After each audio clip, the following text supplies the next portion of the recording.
Hi everyone, welcome back to my channel. This is Bhanu. So నేను today మీకు చూపించబోతున్నాను easy cardboard photo frames ఎలా చేసుకోవాలో. ఓకేనా? సో దీనికి మీకు జస్ట్ కావాలి కార్డ్బోర్డ్ అంటే అట్ట. మీకు ఈజీగా ఎనీ స్టేషనరీ షాప్లో ఈజీగా అవైలబుల్ ఉంటుంది. ఇది జస్ట్ 60 రూపీస్కి మాత్రమే వస్తుంది. సో ఒక కార్డ్బోర్డ్ కొనుక్కుంటే మనం 4 ఫోటో ఫ్రేమ్స్ అలా చేసుకోవచ్చు. ఇంకా ఎక్స్ట్రా కార్డ్బోర్డ్ మిగిలితే దాంతో ఇంకేమైనా చేసేసుకోవచ్చు. అవి కూడా మీకు నేను ఫ్యూచర్లో చూపిస్తాను క్రాఫ్ట్స్. ఓకేనా? నవ్వైతే ఫోటో ఫ్రేమ్కి ఫస్ట్ నేను 18 సెంటీమీటర్స్ తీసుకున్నాను. దెన్ దాంట్లో హాఫ్ అంటే 9 సెంటీమీటర్స్ అక్కడి నుంచి డ్రా చేయాలి ఒక లైన్ని. అది 22 సెంటీమీటర్స్ ఉండేటట్టు చూసుకోవాలి. సో దాన్ని 11 ఇంటూ 11 సెంటీమీటర్స్ లాగా నేను చూసుకొని 22 సెంటీమీటర్స్ చేసేసుకున్నాను. సో 18 సెంటీమీటర్స్ డ్రా చేసిన దగ్గర నేను మళ్ళీ 12 సెంటీమీటర్స్ డ్రా చేస్తున్నాను, like I'm showing. So then అన్నీ మనం కనెక్ట్ చేసేసుకోవాలి నేను చూపిస్తున్నట్టుగా. అంతే, మన ఫోటో ఫ్రేమ్ అయితే రెడీ అయిపోయింది.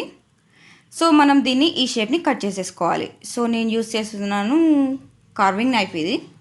ఇదైతే ఈజీ అనమాట. మనకి బ్లేడ్స్ అవన్నీ అంటే కొంచెం మనకి ఎంతైనా డేంజర్ అనమాట. సో నేను కార్వింగ్ నైఫ్ యూస్ చేస్తున్నాను ఈజీగా. మీరు చిన్నపిల్లలైతే పక్కా ఎల్డర్స్ గైడెన్స్లో చేయండి. Don't take any risks. ఓకేనా? మీ పిల్లలు చేస్తున్నా మీరు వెనుక నుంచి ఉండండి. ఓకేనా? సో మన ఫోటో ఫ్రేమ్ అయితే కార్డ్బోర్డ్ రెడీ అయిపోయింది. సో ఇలా ఉంటుందన్నమాట. సో నెక్స్ట్ మనకు కావాలి ఒక చార్ట్ పేపర్. సో నేను ఇక్కడ వైట్ కలర్ తీసుకున్నాను, మీరు ఏ కలర్ అయినా తీసుకోవచ్చు. ఓకేనా? సో నేను ఆ కార్డ్బోర్డ్ని ఈ చార్ట్ పేపర్తో మొత్తం కవర్ చేసేస్తున్నాను. అండ్ కవర్ చేసేసి దాన్ని టేప్తో సెక్యూర్ చేస్తున్నాను అనమాట. ఓకేనా? మీరు గమ్ కానీ ఫెవికాల్ కానీ ఏదైనా యూజ్ చేసేయచ్చు దాన్ని స్టిక్ చేయడానికి, సెక్యూర్ చేయడానికి. సో ఆల్ సైడ్స్ నేను ఇట్లా సెక్యూర్ చేసేసాను. సో నెక్స్ట్ మనం ఇలా 3 ప్రిపేర్ చేసుకోవాలి. సో మనకి 3 రెడీగా ఉన్నాయి. సో ఒక్కొక్క దాని మీద ఒక్కొక్క డిజైన్ వేసేసుకోవచ్చు. మనం పెయింటింగ్ వేసుకోవచ్చు లేదా ప్రింట్అవుట్స్ తీసుకోవచ్చు. నేను గూగుల్లో కొన్ని అమ్మాయిల పిక్స్ ఇట్లా డ్రాయింగ్స్ సెర్చ్ చేసేసి తీసుకున్నాను. నేనే పెన్సిల్స్తో ఫస్ట్ డ్రా చేశాను. ఓకేనా? నేను చేసేసుకొని మీకు చూపిస్తున్నాను. ఒకవేళ మీకు కనుక డ్రాయింగ్ రాదు అనుకుంటే మీరు పేపర్స్ ప్రింట్అవుట్స్ తీసేసుకొని దాన్ని డైరెక్ట్ స్టిక్ చేసేసుకుంటే సరిపోతుంది. అది జస్ట్ 10 రూపీస్ ఆ 20 రూపీస్లో అయిపోతుంది అనమాట. ఓకేనా? ఎక్కడ జిరాక్స్ షాప్స్లో అయినా మీకు అవైలబుల్ ఉంటాయి, ప్రింట్అవుట్స్ తీసిస్తారు. మీకు ఏ ఫొటోస్ కావాలంటే ఆ ఫొటోస్ మీకు నచ్చిన ఫొటోస్ వాళ్ళు ప్రింట్అవుట్స్ తీసిస్తారు. కలర్ ప్రింట్అవుట్స్ కానీ బ్లాక్ అండ్ వైట్ కానీ మీ ప్రిఫరెన్స్ అనమాట. ఓకేనా? సో నేను ఇక్కడైతే 3 అమ్మాయిలని డిఫరెంట్గా ఉన్న క్యారెక్టర్స్ ఫోటో ఫ్రేమ్స్ని రెడీ చేస్తున్నాను. సో చూసేయండి. ఓకేనా? ఫస్ట్ నేను పెన్సిల్తో డ్రా చేసుకున్నాను. దెన్ నేను దాన్ని ఒక మార్కర్ పెన్తో జస్ట్ అవుట్లైన్ చేసేసి దెన్ వాటర్ కలర్స్తో నింపేశాను అనమాట. ఒకవేళ మీకు చిన్న డీటెయిలింగ్స్ కావాలి అంటే మీరు బ్లాక్ స్కెచెస్ అలా బ్లాక్ కలర్స్ అట్లా స్కెచెస్ లేకపోతే అలా యూస్ చేసేయచ్చు అనమాట. ఓకేనా? స్కెచెస్ యూస్ చేసేసి కూడా మీరు దాన్ని కవర్ చేసేయచ్చు, పెయింట్ చేసేయచ్చు. సో మిగతా అన్నీ చూసేసేయండి ఫాస్ట్గా. ఓకేనా?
మనం ఈ 3 డ్రా చేసేసాక నెక్స్ట్ మనం ఏం చేయాలి అంటే డబల్ సైడెడ్ టేప్ ఉంటుంది కదా, అది తీసుకోవాలన్నమాట.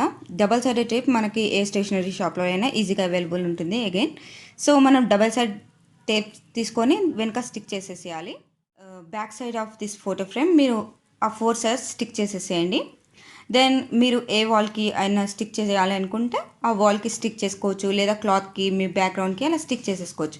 సో మన 3 different type of photo frames ready అయిపోయాయి అంతే.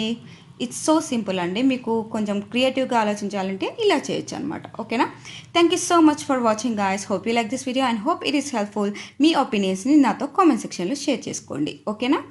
So let's meet in my next video. Until then, keep smiling, be positive and be happy.